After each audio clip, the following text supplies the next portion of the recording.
many people around, and what should be the rituals for every stage of life, from day one till death.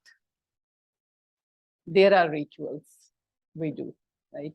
Like for the piercing of the ear, for to put on the clothes, to keep a name, to give it a name, and when you die, again the last rites, the last rituals we do, and then we say, okay, you go peacefully so that you can come back, or if you don't come back, right? Because in Hinduism, we will discuss that also in coming chapters. In Hinduism, even in Buddhist also, the best description about death is in Buddhism. They have probably because in Hindu theory, the emphasis were more on living, how to live. But when the society become very, very corrupt, and the fear of death, that time when Buddhism started, so they focused on that little bit more so that the fear should go away. You know, there are many, many books by Buddhist saints or the sages or the monks about the death.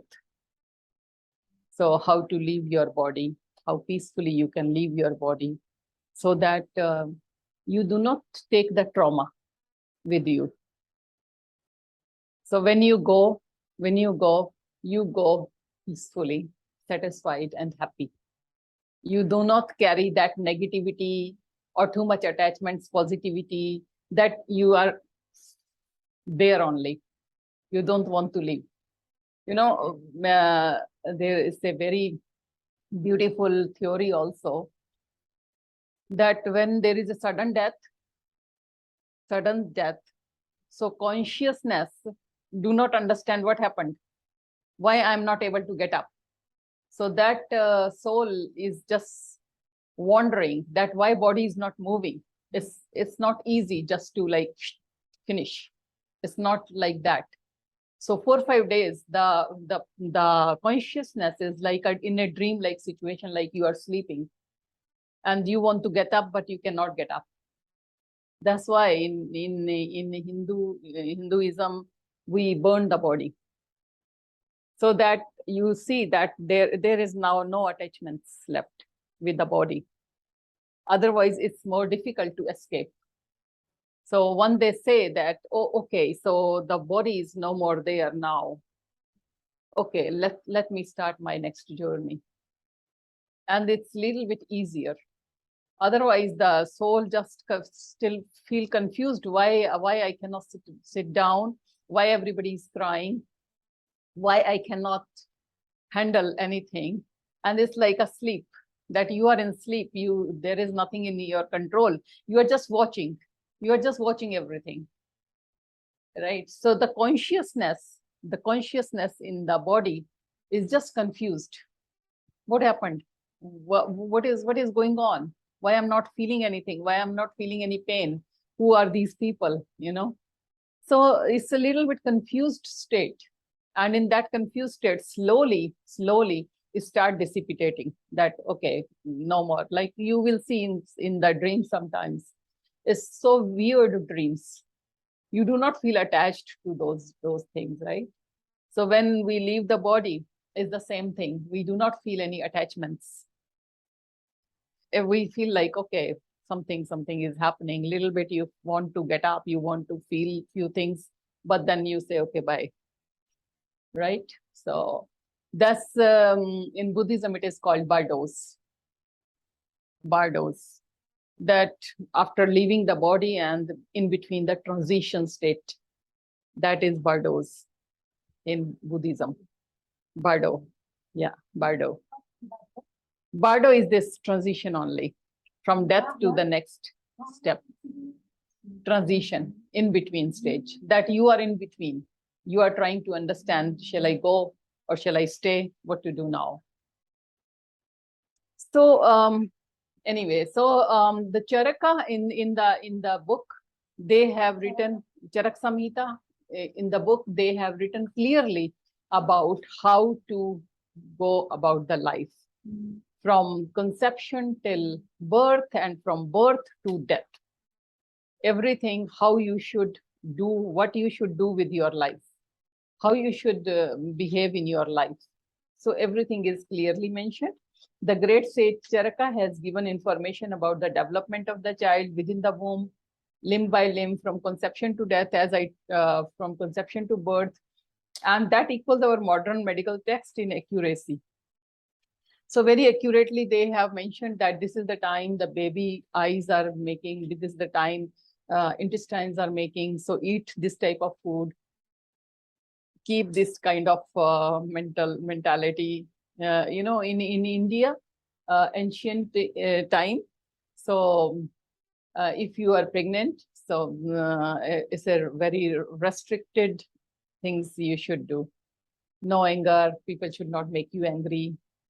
You should not watch violent movies. A very happy situation you should be. Good books you should read, because the baby is learning everything. So more negativity, more violence, more stress, and the baby will, when he will come out, he will be already in fear. So he will keep these emotions in it. So in a happy environment, the baby should be there, because he already is developing mind. Everything he is absorbing, right? So mother is eating anything, is going to the baby. Mother is thinking, it's affecting the baby. So any kind of bad hormones, bad negativity, so it affects the baby also, right? So in India, it is very strictly that if you are pregnant, you should not do that. You should not watch this kind of movie. You should not do that. Everybody try to keep you happy, and only good books and good literature, and some mathematical analysis or this type of book. Now nobody cares, of course.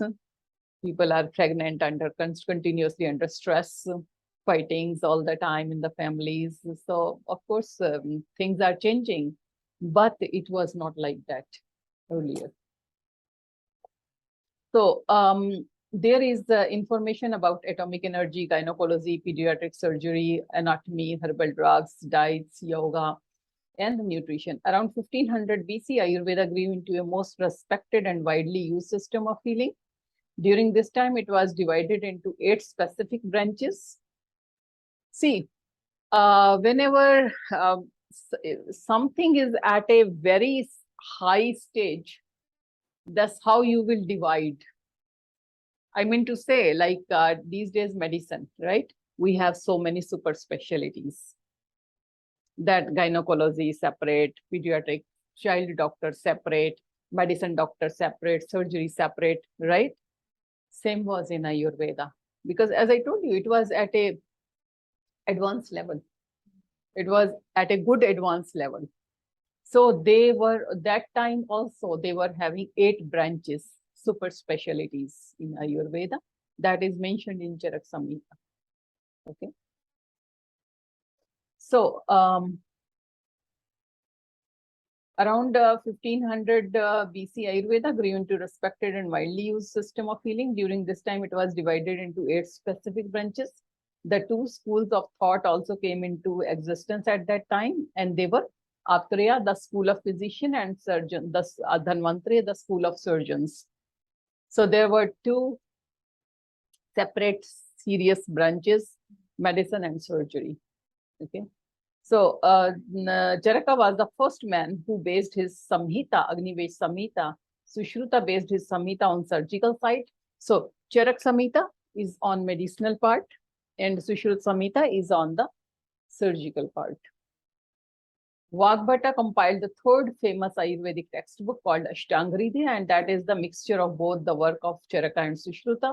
These texts still contain the original and complete knowledge of the Ayurvedic world of medicine. So these are the most ancient 3 books of Ayurveda: Charak Samhita, Sushruta Samhita, Ashtanga. Charak Samhita is, but as I told you again and again, that they are the notes of students.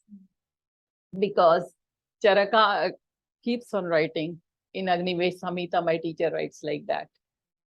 So these are the compilation of the students which we have now. But Charak Samhita is on medicine, so he must be a student of medicine. He must be liking the medicine more.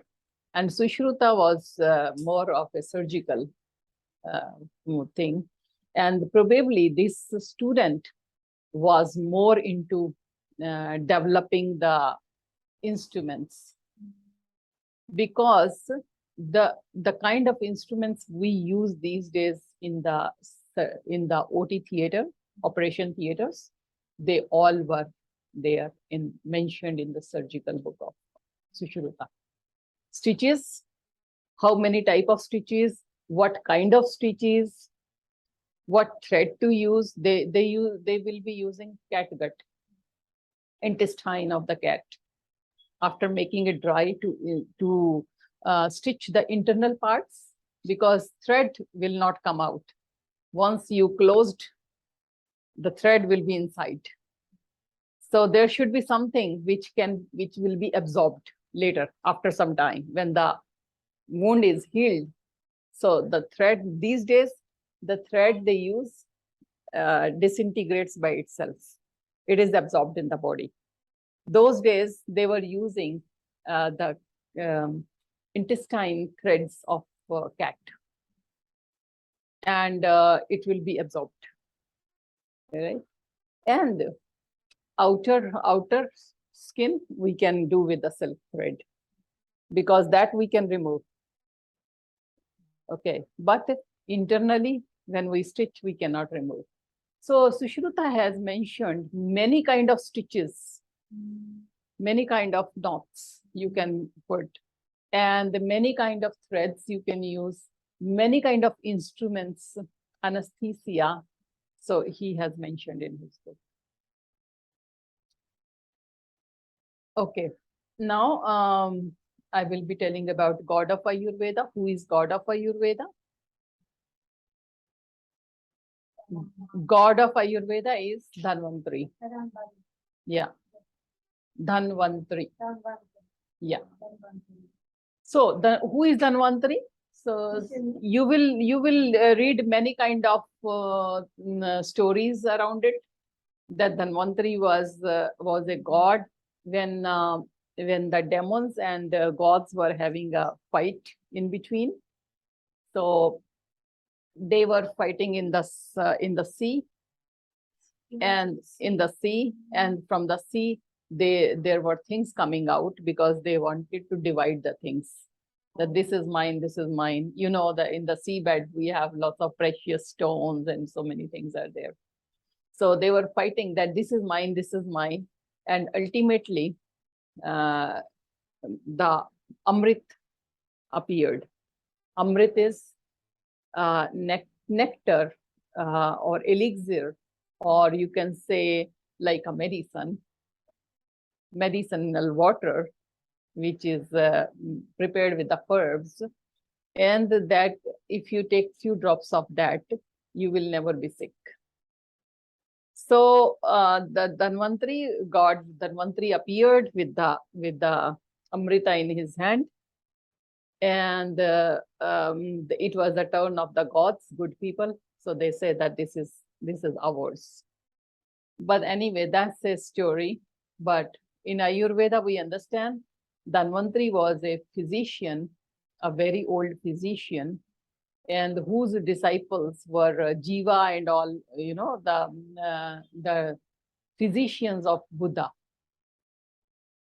The Lord Buddha has his own team of physicians, and in that one was Jivak, you know, a monk, Jivak, and he was a very good physician. Okay, so Dhanvantari, the Jivak was a student of Dhanvantari. So we understand that Dhanvantari must be a very good doctor of that time, that people started worshipping him. Oh, he is like a god. His hand is like God. His medicines are like God. They can, save you. And because as I told you that in India, whoever takes birth, we understand is the incarnation of Vishnu. That is the force which is there to keep us alive, to keep this earth alive, right? As I told you, one is for the origin. Please start the life. Let's start the life. And one is to maintain it. And then Shiva, separation, finish. So this maintaining God, Vishnu, will be taking birth. Naturally, if somebody is saving humanity, if somebody is saving people, we understand, oh, it is that force keeping us alive. That no, this is not time to finish. Okay, let's survive. So whoever was doing good things like Buddha, Ram, Krishna, or any Dhanvantari, so okay, God, all were incarnation of this force. This force was there in them and making them alive as a person so that we can survive, right? So we understand that Dhanvantari was the incarnation of Vishnu, and he was here to help people and not to prevent death. And whatever he will give, he has in his hands, you will see a pot. If there is a pot in the hand, it is Dhanvantari. A pot with the medicine. You will see there. That is Dhanvantari. This is Dhanvantari. Yeah. So there will be a pot in the hand always. Yes. Yeah, the medicine. Right. A medicine in the hand, and in one hand you will see some herbs, and in other hand there will be 3-4 type of hands, book, right? So like that things will be there. So you can see the pot. Okay. So we understand that he was the incarnation of Lord Vishnu, and then we started worshipping and thinking him as a god of medicine. Okay, so Dhanvantari is said to be an avatar incarnation of Vishnu from the Hindu tradition and god of Ayurvedic medicine. Dhanvantari was an early Indian medical practitioner and one of the world's first surgeon. Based on Vedic traditions, he is regarded as the source of Ayurveda. He perfected many herbal-based cures and natural remedies and was credited with the discovery of the antiseptic properties of turmeric, preservative properties of salt, which he incorporated in his cures. Lord Dhanvantari brought this healing science on earth from heaven. It is also said that he appeared from the sea during Samudra Manthan to save the good people from demons. So there are many stories around that who was Dhanvantari.